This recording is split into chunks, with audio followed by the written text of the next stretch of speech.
Quay. It's 2:40 in the morning, Reverend, in the morning of Wednesday, the 3rd of July, 2024. I'm not even live awake yet for this. I'm not even live awake yet for this one, Reverend.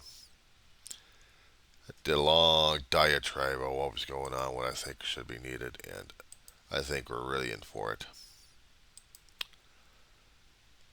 You're lucky that in Canada you may have some things similar to what America has, but you do realize how screwed up our country is right now and some people's viewpoints and how blame and vitriol and finger pointing is going crazy. I turned on this morning for the national news, and what do I got? Fear, blame, and anger.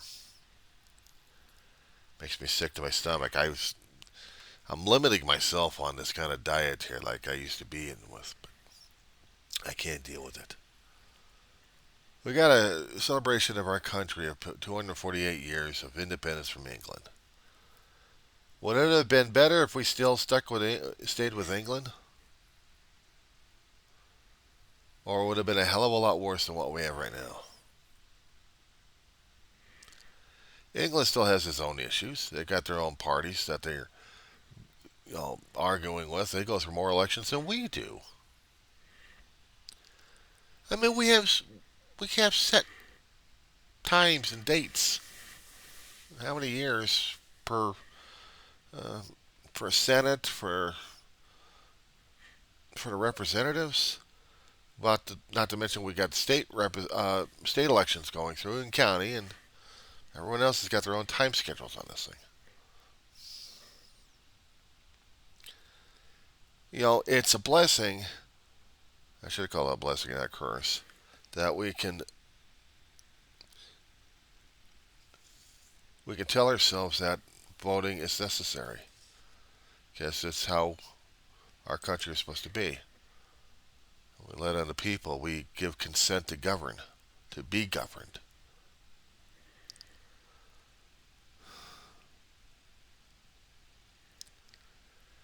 Every time I keep seeing these independents out there having a conniption fit, and the corporate media is pulling out their hair in line, and the extremists are just trying to get their first shots, and the independents just going crazy over this. I mean, if we didn't had the internet, let me backtrack on that one, Rev. If we actually had the internet back in the 60s and 70s, or back in the 50s, would you imagine? Would you imagine, Reverend? We would have this much issues back then as we are having right now. The McCarthy era. Did you ever serve in the 1950s, 40s through the 60s in that time? What kind of major things were happening during that time? We were scared of the Soviet Union. We were scared of China having a bomb.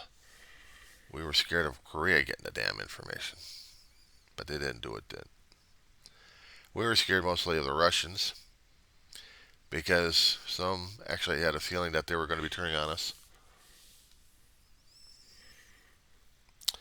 We also had this deep-seated fear that your neighbor was a different person altogether, Reverend. Oh, don't you understand the power of Joe McCarthy here? Now listen here, you Canadian Canuck. I'm an American.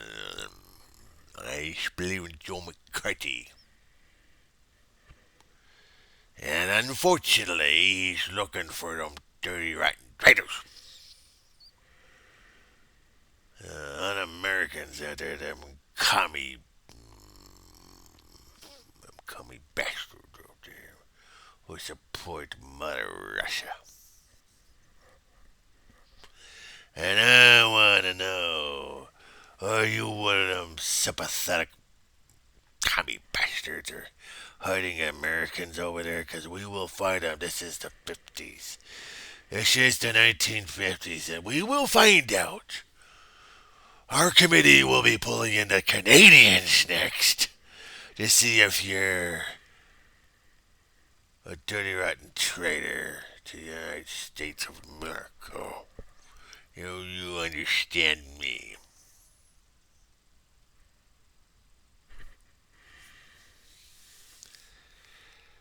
Yeah, I'm not on a Ritalin. I'm sorry. I get carried away when I do these things. I'm not doing the Hollywood crap. That's for darn sure, there, Rev. But sometimes I have to throw these things out there, you know? I've read so much about the thing. I've come across the stories where Hollywood had to be redesigning itself, had to redecorate, had to reformulate. I mean, there's a hell of a lot of words I could try for throwing in this one here. They had to put in a new identity for some of the writers. They still wanted to continue to get credit, get their street creds going on. They're proven to be part of the Communist Party. What I understood about the Communist Party, and I didn't have that much information back then, who the hell it did? When I was growing up back in the 60s, 70s, hell, 80s, we studied a little bit about it, but there was not that much information about it. I heard about Mao's little red book. I didn't hear about much on Joe McCarthy and his lunacy, except in history class, bypassed it entirely, I guess. But we really didn't understand about Karl Marx's works. Marx hated classes. He wanted one class, the worker class.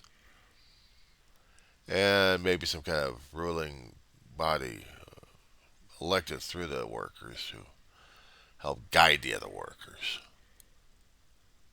But everything unequal. Everything is equal. Everything shareable. Everything is the party, and the party is everything. Holy crap. The problem with us in America, we believe in capitalism. We believe in laissez-faire capitalism. Money, money, money, money, money, money, money, money, money, money. I want more, I want more, I want more. You will give it to me. I will jive, conniption, whatever I'm going to use, whatever kind of descriptive words to get through your skull, but I'm going to get your money out of your pocket, and I'm going to put it in mine. I got these companies to bamboozle people with. We got products to sell. We got consumer market to be built up. Oh, we want money, money, money, money, money, money, money, money, money. Money's not the root of all evil. There is no evil. There's only money. Deal with it. Money. Of course we'll believe in Christ, as long as there's money into it. Don't you know we got these televangelists out there who want more money, money, money, money, money, money, money? We want edifices. We want money. We want this music park to be built. More money. We have an empire to brainwash people with our television waves and our radio waves. More money you will pay us.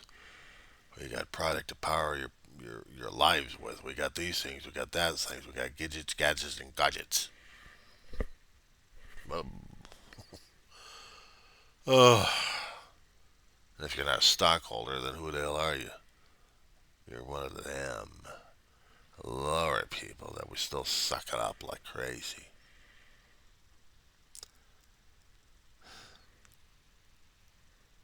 You notice I haven't had a coffee yet. It's too darn early, Reverend. But we're celebrating 248 years tomorrow. You know that? By the time you look at this thing, we're already celebrated and already made complete fools and idiots out of ourselves. I can do that myself on these video channels. But I don't get a damn dime over it. I don't want a dime over it. I just want to tell my story. That's all I wanted to do. That's all I wanted to do, was just tell the story. There was nothing wrong with being a storyteller, as long as you had the stuff to tell them with. I wasn't looking for the commercial outbreak. I was just looking for the adventure. A kid had dreams of delusions of grandeur. It wasn't about power. It was about something that he couldn't even he couldn't put a pin in and label it and have it stuck in a map. Couldn't define it. It just had to go with it. I learned the world the hard way. I wasn't learning it through the damn college books. I screwed up 2 years of that one. And I had to learn it through the hard way by watching and observing and participating in a few things here and there. I kept saying in the other video I was going to be wanting to talk to ghosts of the past. Why? Why is it necessary to celebrate America when we can't even understand ourselves? I don't get it, Reverend. It's almost like I'm still trying to find out whether or not America is still the Roman Empire or is it part of God or something like that. I don't know. Yeah, I did say the other portion, but was this what God wanted in the first place? Us to be divided, or were we supposed to be united, great, and all powerful, all knowing? We're imperial nature.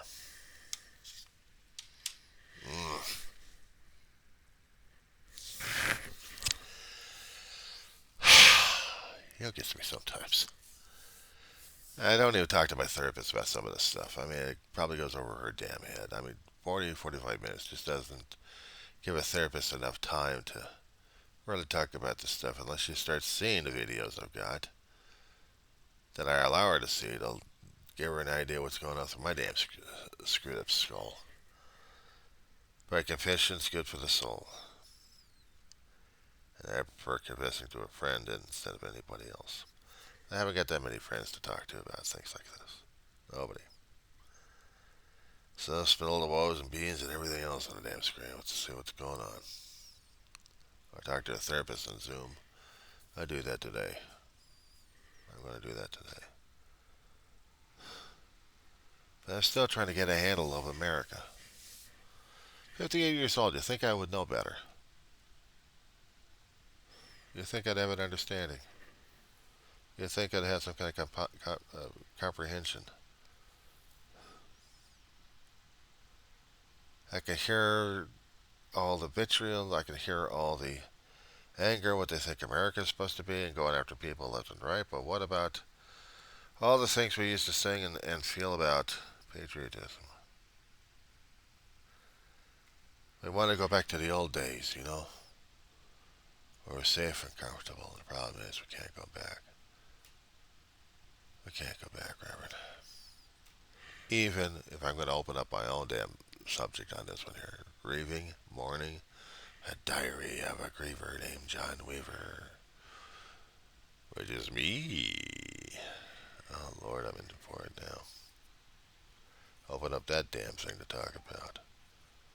But even then, I still have to question. So how long is a person supposed to grieve and mourn? I'm grieving and mourning about ideas and ideologies and things that used to be. And I'm hearing too many people wanting the same thing as I do. Go back in time, but they can't. We go back in time, under whose viewpoint do we look under? The kids or our current adult? And do we understand what the hell we were looking at? I understand it because the only perspective we got is the kids. I can only go back as far as the 1960s. If I want to go back to the 1940s, I wouldn't have any concept of it. Not as an adult, or sure, not as a kid. Because if I did, I'd be a lot older than I am right now. But I'm not looking back in fondness. I look back at a guidepost. Things that screwed us over back then, are they doing the same thing to us right now? Or are we missing the clues left and right? I think we are. I think we are, Reverend. You gotta ask me what it's like to be an American. I don't know. What's it like to be a Roman Empire? Or a Roman citizen? Or how about a Greek? Part of Troy? Part of Athens? Part of Sparta?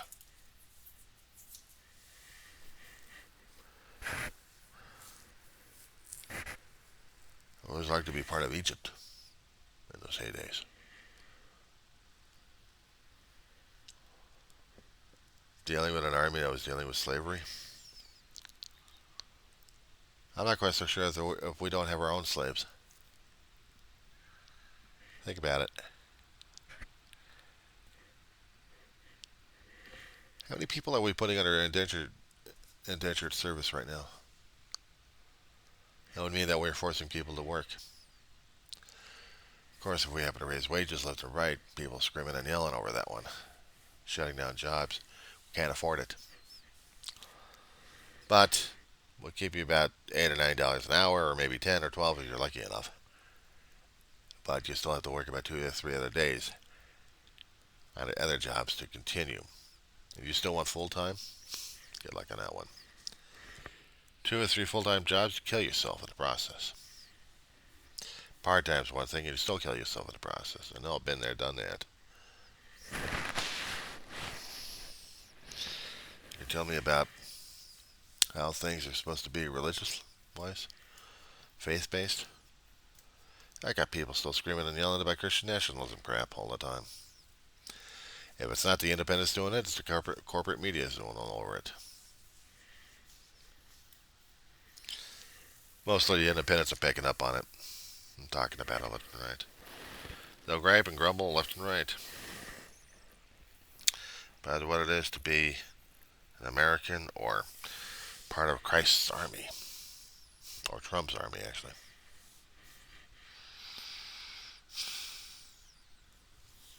I'm up today, Marley. Should be back in bed sleeping, but I don't sleep as much. Too much weighing on the mind these days, and too much fear, anxiety, and everything else going on.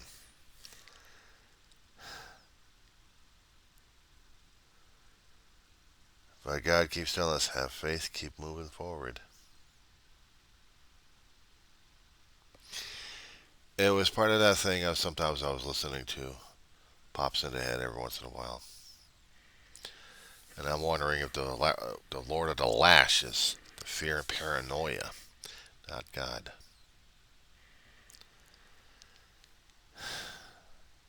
Lord of fear and paranoia, how about that one? Being a goblin and just lashing on our backs on this one. Because we have to listen to the Lord of the Lash on our backs. How did Christ deal with it? I mean, seriously, the Bible doesn't give us enough indication. Certainly the New Testament and the books don't give me enough indication of how Christ would be able to deal with it. Did he deal with a smile? Did he deal with a grimace? Did he deal with a cursive look in his eye, or a frown? Did he look at it with a lot of trepidation, or a lot of uncertainty in his facial expressions? We don't get that. You know, when you read stories,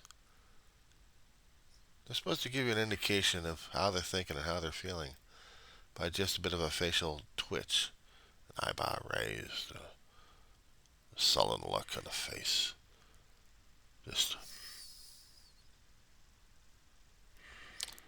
And you don't know if they're happy or not.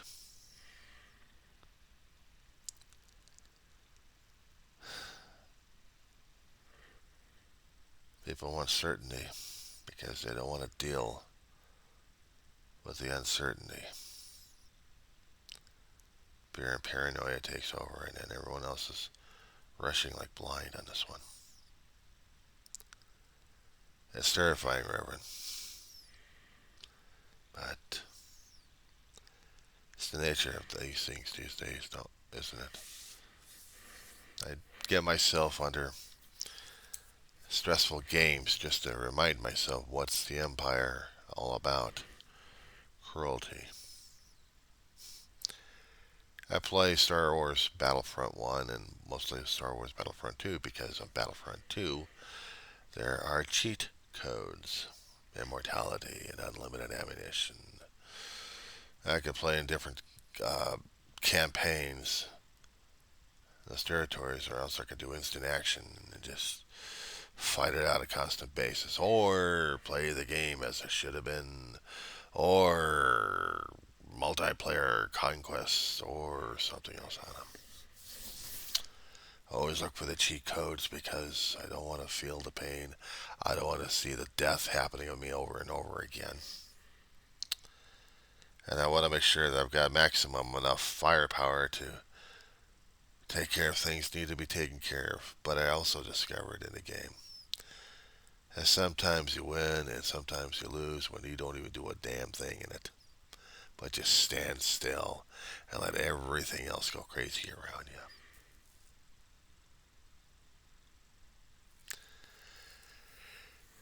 Just run away, hide off in a little section of the game, and just stay there and not anybody else bother you. And just listen to everyone else trying to kill you, kill off the other teams left and right. And you just stay there and not do a damn thing. I play it from time to time, especially when I get in the mood for it. But these days, I wonder.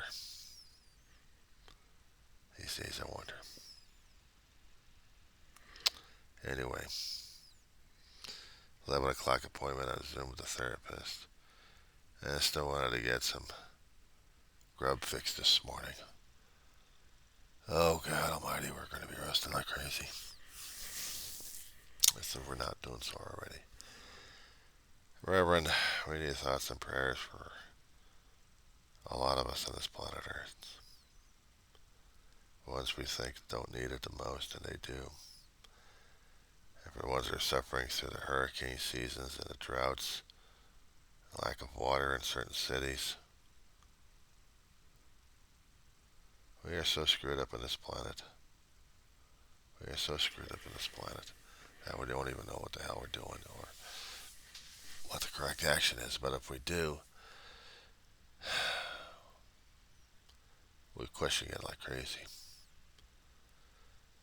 Let's say prayers for people that are still suffering through loss, grieving, mourning. Yeah. Some days I can deal with it, and other days, not so much. But I also pray for hope. I also pray for faith. I pray for trust. Love as well.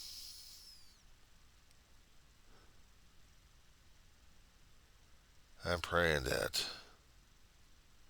when it is the time to come and God sends Jesus down, maybe some of us will be worthy enough. There's a story I came across a long time ago. I think I talked about it once or twice, but it's still stuck in my head. This one. Someone's artistic impressions that I saw a bit of a comic book that was on the streets. I saw plenty of those. San Fernando Valley, there were these churches that dumped their comics all over the place. People pick up from the street. Sometimes they throw them in the trash, but for me, I pick a few of them up here and there and just try to get some of the stories that they actually had. One of them was with, I think, God was sending his angels down on this one mountaintop community. He was trying to see if they were worthy enough to go into heaven.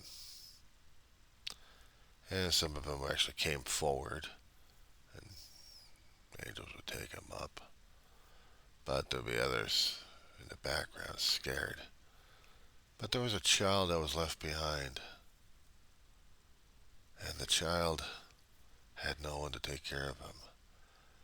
The ones who stayed behind, they felt that they were unworthy and probably judged as much, but they saw the child. And they started to raise the kid. The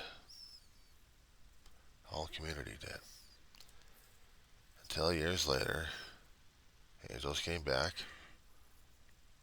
decided to take everybody, including the child who grew up.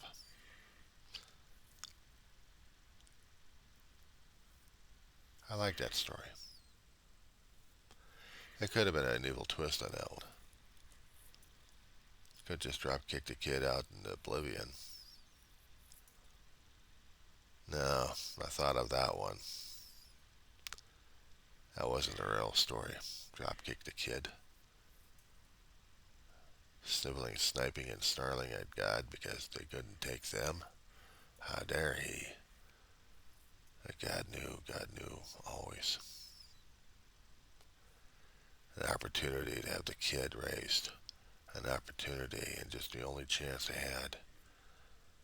I may make mistakes trying to raise the kid, but at least they took the step. They took the step. I don't know where I got that story from. Somewhere back in the past. I'll post this a little bit later, Reverend. I'm going to hit the sack again, see if I get a little sleep. My dog is still surviving. Some days she scares me, Reverend. She gets a lot of energy at night, sometimes running around here left and right. I got pee pads on the floor. She doesn't like going outside as much. And if she does, she wants to run around like crazy, and I have to keep her on a leash.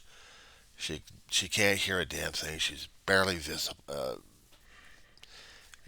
She's got limited visibility vision. I can talk right.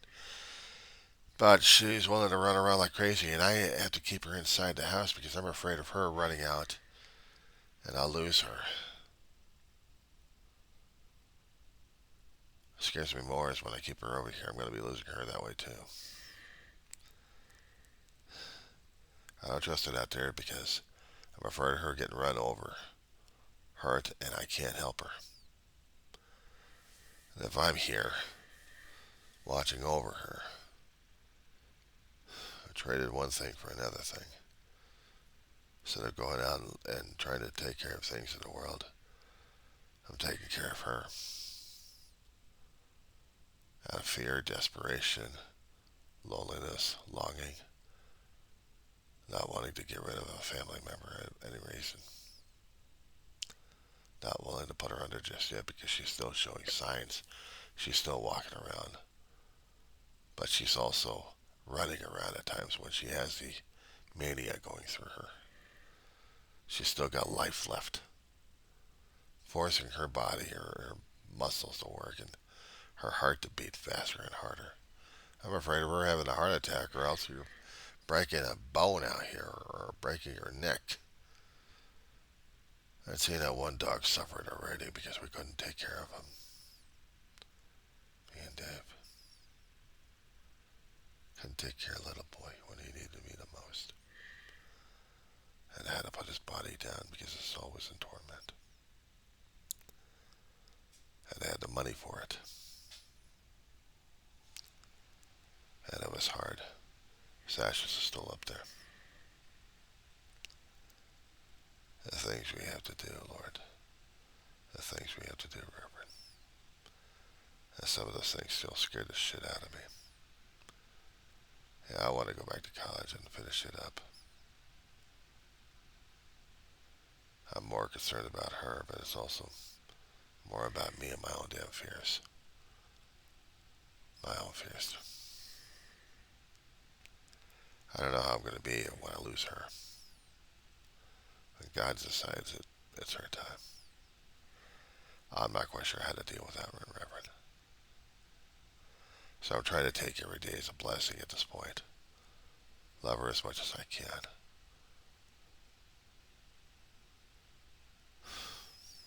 Maybe I'm too much of a fool and idiot. Maybe I am. But she still matters to me. And I'm not giving up on a family member. I didn't do that for everybody in my family that I was working with. I did that for Grandma and Aunt May. Sure as hell did that to not for Ma or Dave. So I gotta do what I gotta do to take care of my dog. But the one thing I am absolutely terrified under. And sometimes I don't want to have the courage for this because I don't want to deal with this one. But eventually I'm going to have to. That last visit. You know what I mean? One of the hardest damn things. I've been through too many of them already. Way too many. It never gets any easier. And the hardest damn thing I'd probably be looking for another soul to save. Or else I'm just going to say that's it and not deal with it ever again. And that's going to destroy me more because I'll be pining for my dogs that have already been gone. Oh, family. Reverend, I hate losing family. I hate losing family because it's part of me, part of my soul that keeps losing. I hate dealing with this kind of level of pain. I'm mourning her before she's gone. I'm crying over her loss and she's still here.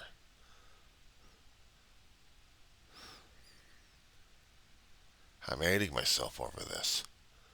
How am I not supposed to be able to deal with it, Reverend? I don't even know.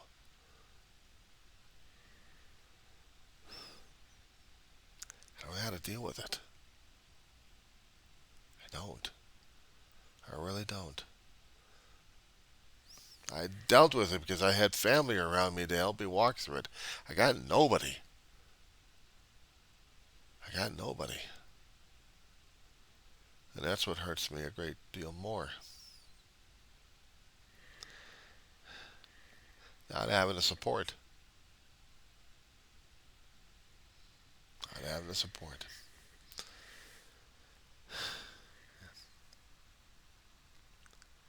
I gotta get going. I'll talk at you later, Reverend. I hope.